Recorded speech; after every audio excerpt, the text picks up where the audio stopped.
Welcome back to the 2019 Region Kickoff Classic from Qubit Networks in LaPorte, Indiana. JP Gilbert, glad to be joined by Ryan Seaburg from Qubit Networks. Ryan, what has high school sports meant to you? First, as a kid, being an athlete, and then growing up and watching your kids play, not just at the high school level, but to be involved even when they're in college as well. Yeah, so as a kid I grew up in Marengo, Illinois, which is a small town up near Rockford, Illinois, and sports meant everything to me as a kid. We were always playing whatever sport was in season. I was fortunate enough to play 3 sports in high school. We had a small class, that's what I attribute that to. I graduated with about 105 kids, but I was able to play basketball and baseball and football. My senior year we lost the state championship game down at Illinois State in Bloomington, 14-10 to DuQuoin. You never forget those things. But it was critical for me to learn how to work hard, grind, compete. It's been fantastic. Life took me to LaPorte. I've lived there since '99 to watch my kids participate in high school sports. LaPorte's a great place to raise a family. My daughter Holly is a junior setter at LaPorte. I was able to coach and watch her in softball and basketball, and then she ended up playing a lot of volleyball. My son Grant, I was able to coach him through Pop Warner and basketball and baseball, and he was able to be a starter for the Slicers in football and basketball. And he's down at Lafayette now at Purdue, and he's an assistant coach at Lafayette Central Catholic in Lafayette. So it's just been outstanding. I have a brother, Brad, who is a high school football coach in Cary Grove, Illinois. A very successful program, and my brother's done a fantastic job there. So I love what high school sports does for a community and certainly for kids. So I've always been pretty passionate about it.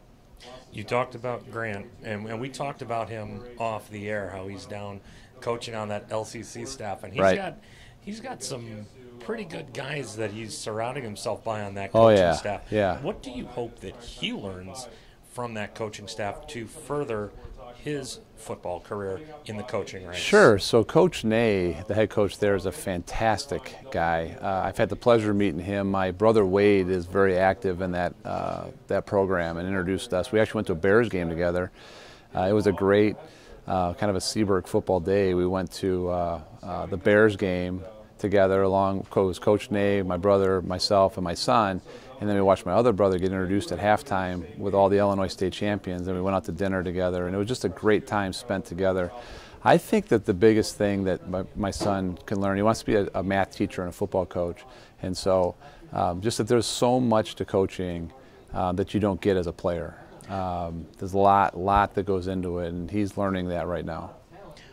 When it came time to pick a venue for this event, you jumped at the chance to host it. Yeah. What drew you to a wonderful event such as this? Well, so Paul and I have become friends, right? Paul Condry, obviously, Regional Radio Sports Network, and we have a common interest in high school sports and faith and just business and just treating people right.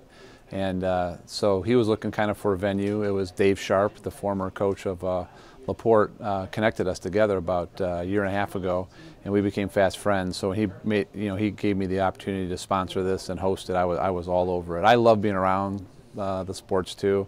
I always kind of joke that I live vicariously through my brother Brad, who's a football coach, and in my next life I'm going to be a football coach.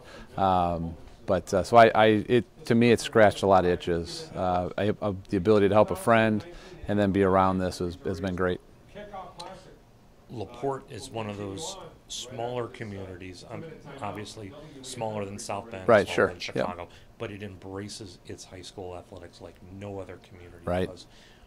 What makes that so special for all the sports teams that put on the orange and black of LaPorte? So the Slicer community, Slicer Nation, is a very, very passionate people, and I love that about it. It's been so great to be a part of. I like to joke with people that LaPorte's so passionate about things that they had to pass a law in town to restrict when they could stake their claim for the 4th of July parade. So they can only stake their claim 24 hours beforehand because people were doing it like a week beforehand. So it's just a very passionate people. It's a one sport town or one school town. There's not like, South Bend Adams and South Bend Riley, right? It's just, this is it. I think the name Slicers is very unique, and I take a lot of pride in that. It's the only Slicers in the universe. That's pretty cool. And I think there's a little bit of an underdog mentality, right? So it's had some tough times over the years, and I think that they find some pride in their sports, right? Because sometimes some business things haven't worked out, right. I mean, it's on the upward swing for sure. There's a lot of good stuff going on, but I think a lot of people have taken a lot of pride in their sports because it's something that they could be proud of. Ryan, as always, thank you for doing this. Yeah, you bet. Thank you for allowing us to use your venue for sure. for Absolutely. the 2019 Kickoff Thank you. Classic. All right, we'll be back with more right here on RRSN.com.